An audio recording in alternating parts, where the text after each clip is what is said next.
Não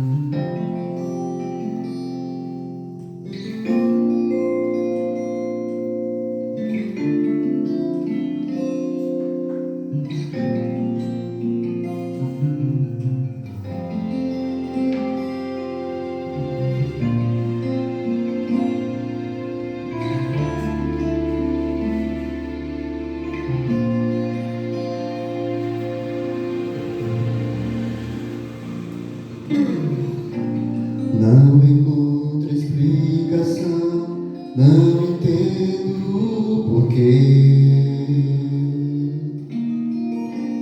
Como pode um pecador receber a graça que vem de Deus, mesmo sem merecer? Sinto as bênçãos em meu viver. Eu não vejo a razão por que Deus me ama assim.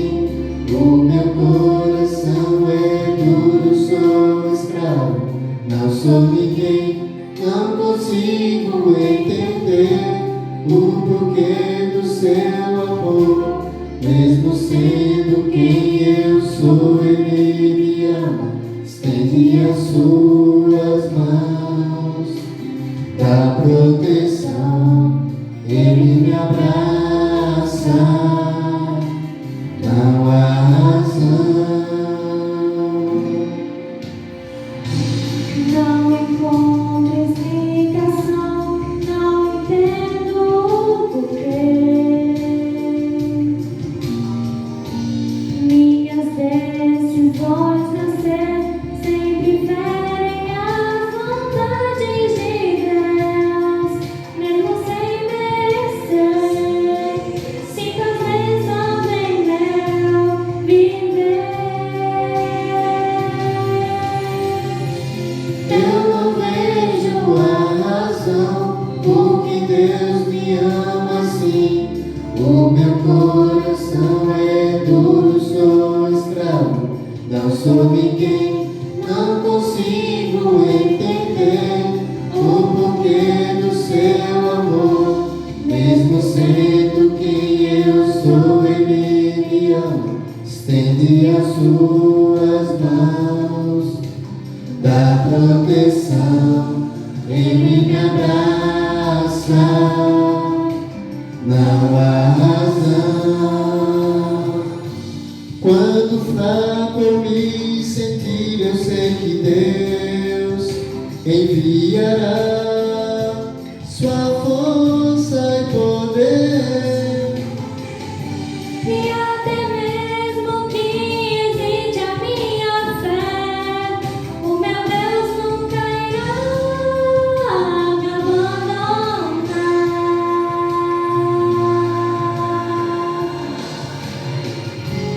Eu não vejo a razão por que Deus me ama assim. O meu coração é duro, sou escravo, não sou ninguém, não consigo entender o porquê do seu amor. Mesmo sendo quem eu sou, Ele me ama. Eu não vejo a razão por que Deus me ama assim. O meu coração é duro, sou escravo, não sou ninguém, não consigo entender o porquê do seu amor.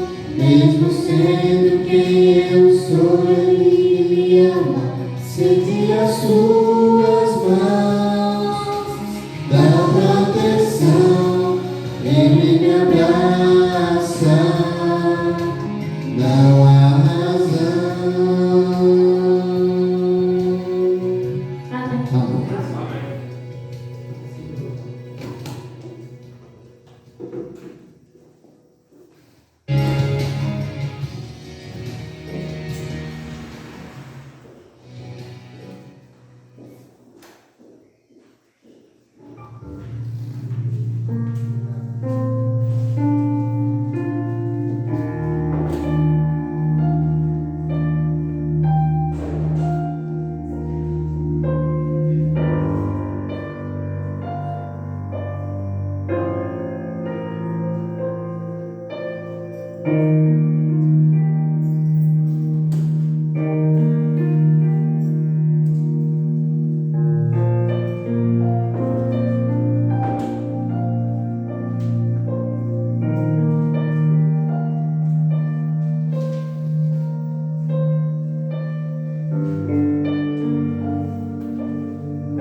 Boa noite, pessoal. Boa noite.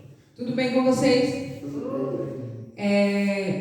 Então, estamos hoje aqui para a primeira noite da Semana de Oração Jovem 2021. E o tema dessa noite é um tema muito bom, um tema maravilhoso. O tema dessa noite é Chegou a Hora, Senhor, renova. E o texto-chave dessa mensagem encontra-se em Isaías 6, verso 8. Eu darei início, a essa mensagem falando de um autor, Stephen Richard Covey. Esse cara aí que vocês estão vendo.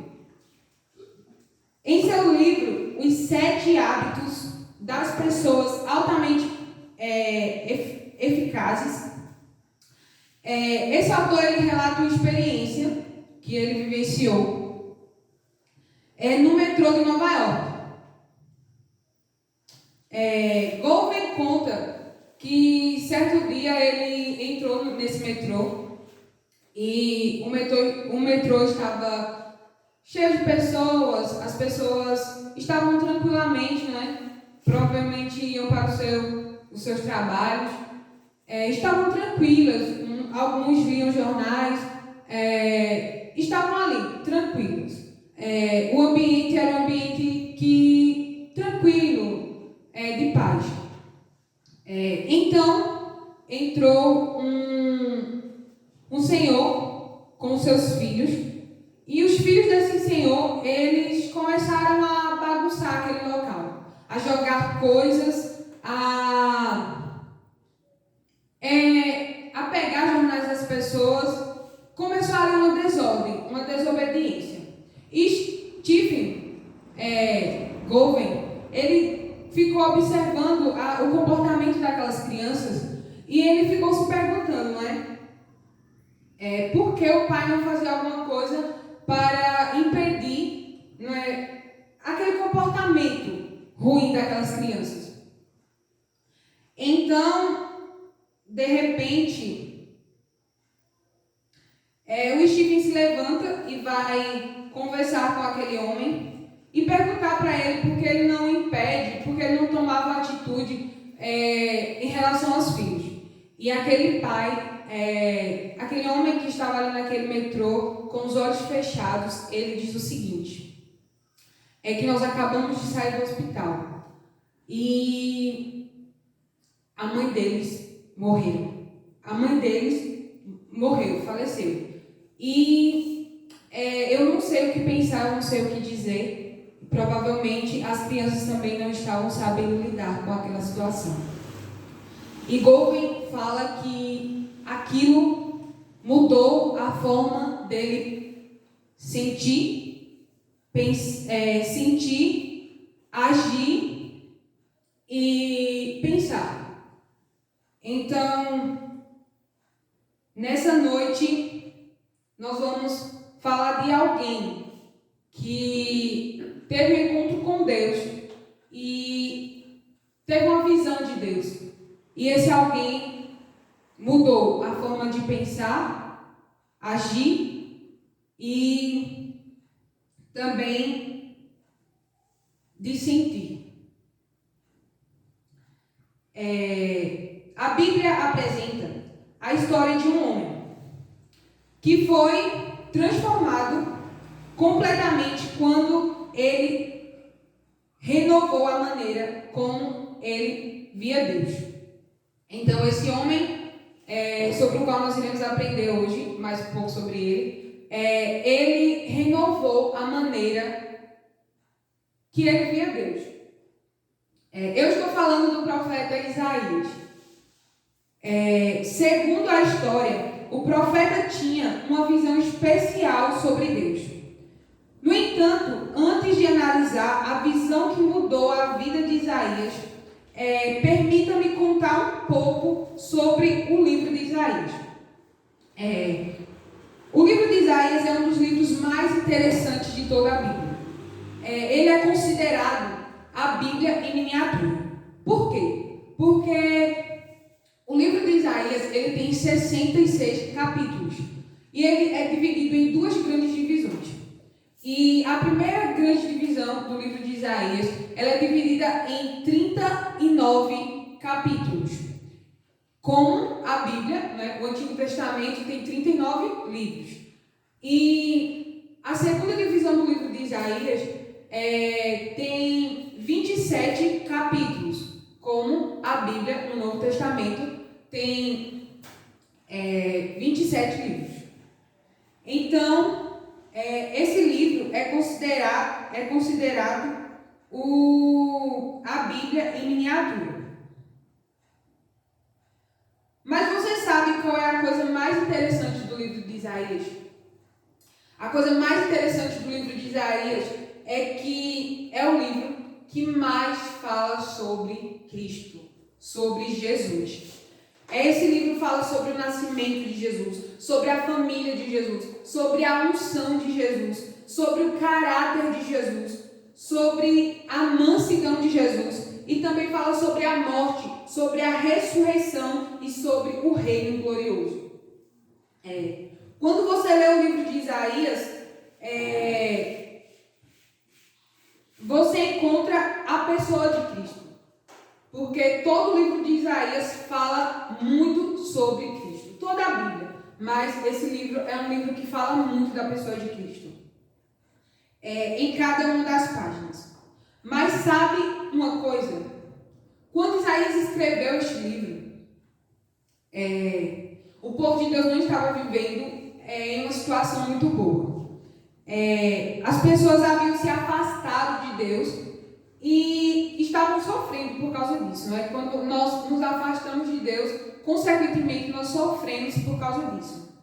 Então o profeta Isaías sentiu tristeza em relação ao seu povo e decidiu ir ao templo.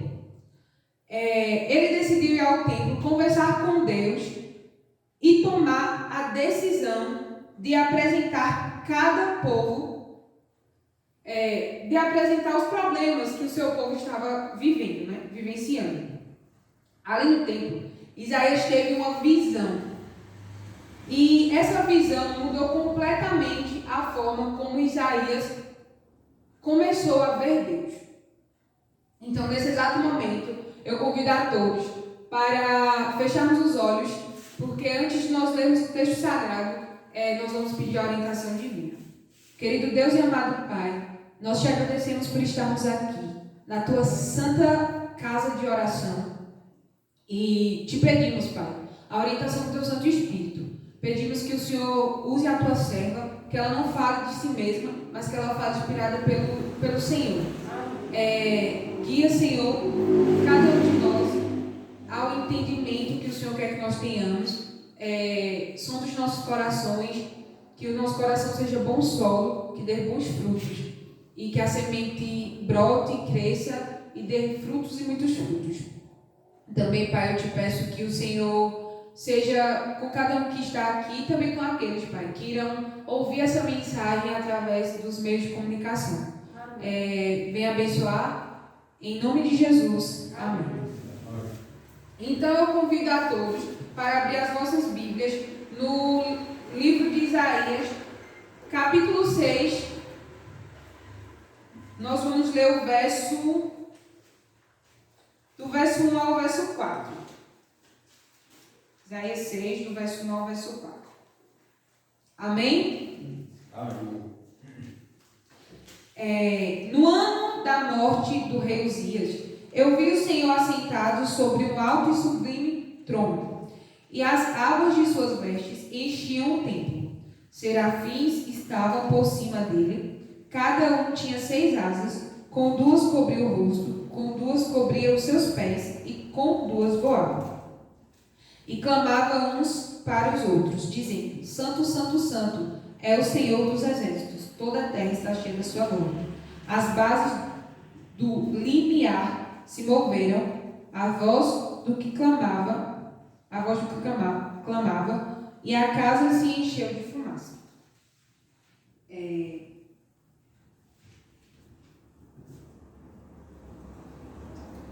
Deus se revelou a Isaías.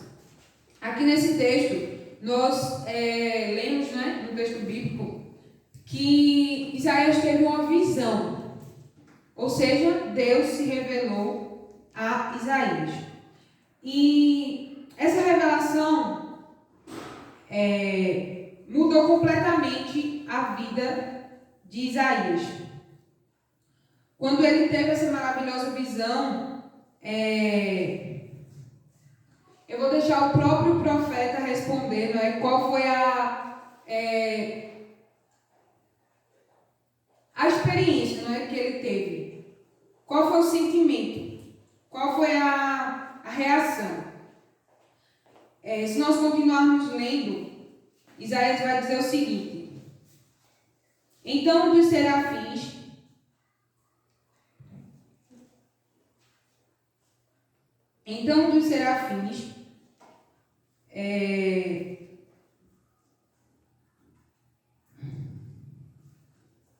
voou até mim, trazendo uma brasa viva, que havia sido tirado do altar com uma tenaz. Com ela tocou a minha boca e disse: veja, isto tocou os seus lábios, por isso a sua culpa será removida, e o seu pecado será perdoado. Então ouvi a voz do Senhor clamando: quem enviarei? Quem irá por nós? E eu respondi: eis-me aqui, envia-me a mim. Então, quando Isaías teve essa visão, essa visão mudou completamente a forma como Isaías via Deus. E a primeira coisa que Isaías vivenciou ao ver essa visão, foi a magnitude do seu pecado. Isaías reconheceu o quanto ele era pecador. E se nós lermos o capítulo 5, dos versos 8 a 30, nós vamos descobrir que o profeta Isaías pregava contra o pecado do seu povo. Mas quando ele teve a visão, ele não pensou no pecado do povo. Ele pensou em como ele era pecador. Ele teve noção da magnitude do pecado dele, de como os seus lábios eram imundos e como a sua vida era cheia de pecado. A segunda coisa que Isaías vivenciou ao ter essa visão foi a profundidade do perdão divino. Isaías não foi deixado no desespero do pecado. Em vez disso, lhe foi outorgado o perdão divino. Seus lábios foram tocados e o anjo disse a ele: a sua culpa será removida e o seu pecado será perdoado. Por último, quando Isaías viu Deus, ele respondeu com coragem ao chamado divino. Ele disse: eis-me aqui, envia-me a mim. Então, Isaías teve uma visão. Essa visão mudou completamente a vida de Isaías. Primeiro, recapitulando, Isaías vivenciou a magnitude do quanto ele era pecador. Isaías vivenciou a profundidade do perdão de Cristo. E Isaías respondeu ao chamado divino: eis-me aqui, envia-me a mim. Então, se hoje Cristo nos fizer um chamado, que nós também venhamos a responder como Isaías respondeu: eis-nos aqui, envia-nos, Senhor. Amém. A visão que Isaías teve de Deus, como eu já disse, o transformou tanto a sua forma de pensar, como os seus sentimentos e, acima de tudo, o seu comportamento. A vida de Isaías nunca mais foi a mesma depois daquele acontecimento. Sua vida se tornou centrada no serviço a Cristo.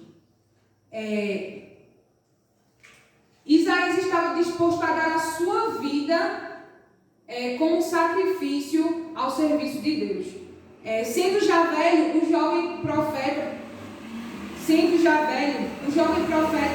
perguntou a Isaías: mestre, por que você continua trabalhando insistentemente para o Senhor. E Isaías respondeu: porque um dia eu vi o Senhor e a minha vida mudou completamente. Então, que nesta noite nós também venhamos a ver Deus e que a nossa vida mude completamente. Não só nós que estamos aqui, mas as pessoas que estão aí assistindo através das redes sociais, que você veja Deus e que a sua vida mude como a de Isaías mudou.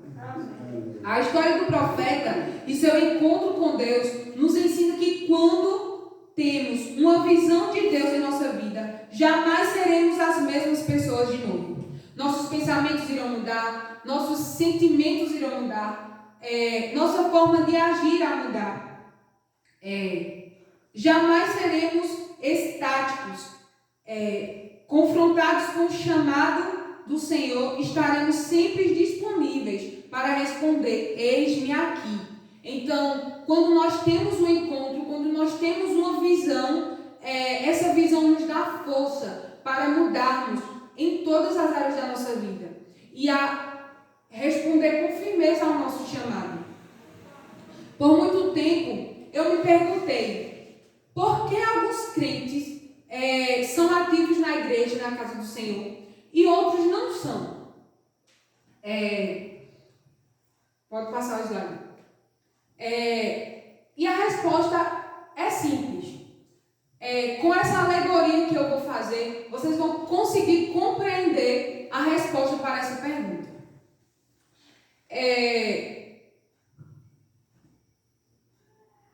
De acordo com os astrônomos, os planetas que ficam mais próximos do Sol giram em torno do Sol mais rapidamente. Mercúrio leva em torno de 80 dias para dar uma volta em torno do Sol.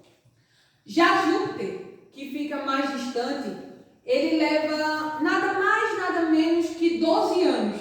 Né? Então, se você tem 12 anos, foi esse tempo aí que Mercúrio leva 80 dias para dar uma volta em torno do Sol, mas Júpiter leva nada mais, nada menos que 12 anos. Então, o que nós entendemos com isso? Que as pessoas que estão mais próximas de Cristo sentirão urgência para pregar, para fazer o serviço, assim como os planetas, por estarem mais próximos do Sol, os que estão mais próximos levam menos tempo e os que estão mais distantes levam mais tempo. Então, quanto mais próximo de Cristo você estiver, mais ativo você será na igreja. Você será mais fervoroso, você terá urgência por pregar a mensagem do Evangelho, você terá urgência por evangelizar os seus vizinhos, os seus amigos, os seus pais, para aqueles que os pais não são cristãos ainda. Então, quanto mais próximos de Cristo nós estivermos, mais fervorosos nós seremos. Quando você renova sua vida, sua visão sobre Deus, seus pensamentos, seus sentimentos mudarão completamente, como já foi dito várias e várias vezes. O que aconteceu com Isaías aconteceu com o jovem Charles. Pode passar. Charles foi um membro nominal da igreja que participava. E Charles participava, mas ele participava na igreja por participar. Conforme ele relata, mesmo participando, ele se sentia sem esperança e desamparado. Um dia, sob uma forte tempestade de neve, ele foi a um culto de uma certa igreja, mas o pregador não havia podido comparecer. Então, um fabricante de sapatos se levantou e começou a pregar. E ele abriu a Bíblia, e leu o seguinte texto: voltem-se para mim e sejam salvos, todos vocês, confins da terra, pois eu sou Deus e não há nenhum outro. Isaías 45, verso 22. Esse fabricante de sapatos que começou a pregar no lugar daquele pregador que havia faltado, não tinha experiência de pregar, ele não tinha arte de pregar. Repetiu a mensagem e disse: veja, não é necessário mover um dedo, nem um pé. Não é necessário que você faça faculdade ou doe dinheiro para saber como procurar. Olhe para mim, diz o Senhor, e não para vocês mesmos. Não há consolo em vocês. Então nós não devemos olhar para nós mesmos. Devemos olhar para Cristo, ver Deus e assim, como Isaías, ter a nossa vida transformada para sempre. Amém. Então naquele momento, a história continua. Com os seus olhos fixos em Charles, aquele fabricante de sapato disse: Charles, parece que você está triste. Você não será feliz se não obedecer. Então ele falou com mais força: olhe para Jesus. E nessa noite é esse o meu apelo. Olhemos para Cristo. Naquele dia, Charles disse que ele decidiu olhar para Jesus. E sua vida mudou completamente. Amém. Ele se tornou um pregador conhecido na história como Charles Spurgeon. Eu não sei se eu pronunciei corretamente, mas a escrita é assim. O príncipe dos pregadores. Quando Isaías renovou a maneira que via Deus, sua vida foi transformada. Quando Charles Spurgeon renovou a maneira como via Deus, sua vida foi transformada. Quando você e eu renovarmos a maneira como nós vemos Deus, nossa vida também será transformada. E nessa noite, ao longo de toda essa semana de oração, que vão ter mensagens belíssimas, mensagens de Deus mesmo para o seu coração, que nós venhamos a renovar o nosso compromisso com Deus e que nós não sejamos membros nominais da igreja, mas que nós sejamos servos do Senhor, pessoas que quando o Senhor disser: a quem eu enviarei, quem será o meu mensageiro, você esteja disposto e dizer: eu estou aqui para te servir. Eis-me aqui, envia-me, Senhor, a mim. E hoje eu convido a todos vocês para renovarem a maneira como vocês veem Deus. Eu garanto que a partir do dia em que todos nós, renovarmos e fazermos como Isaías fez, dizendo: Senhor, eu vou, a nossa vida irá mudar. E essa é a mensagem que Deus me deu para passar para todos vocês essa noite. E nós iremos finalizar louvando uma música. Eu convido Jefferson e Vitor para louvar comigo. Renovo.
para se colocar de pé e juntos fazermos uma oração e que nós fiquemos com esse pensamento, que o Senhor venha nos renovar, nos encher com o seu Santo Espírito e que nós saiamos daqui após termos uma visão diferente de Deus. Então fechemos os nossos olhos e oremos. Querido Deus e amado Pai, nós te pedimos, ó Pai, que assim como Isaías teve uma visão do Senhor e essa visão mudou a vida dele, que hoje nós também tenhamos uma visão de Ti, uma visão diferente, e que essa visão mude a nossa vida, a nossa forma de pensar, de agir e de sentir. Por favor, Deus, fica conosco, nos acompanha para casa, fica conosco a todo tempo, renova-nos, que nós sejamos pessoas fervorosas, ativas, pessoas missionárias, que estejamos dispostos o tempo todo a pregar a tua mensagem, essa mensagem eterna, esse evangelho eterno, e que apreciemos, Pai, a tua volta, através da pregação, Pai, levando essa mensagem a todos os povos, tribos, nações. Pai, muito obrigado por tudo, pela tua presença, porque a tua palavra diz que onde estão dois ou mais reunidos em teu santo nome, lá tu estás presente. Então nós cremos que tu estás aqui. Então recebe ao Senhor nosso louvor, a nossa adoração e fica conosco. Nos leve segurança para casa e seja com cada um que já ouviu essa mensagem e com aqueles que ainda irão ouvir. Em nome de Jesus. Amém.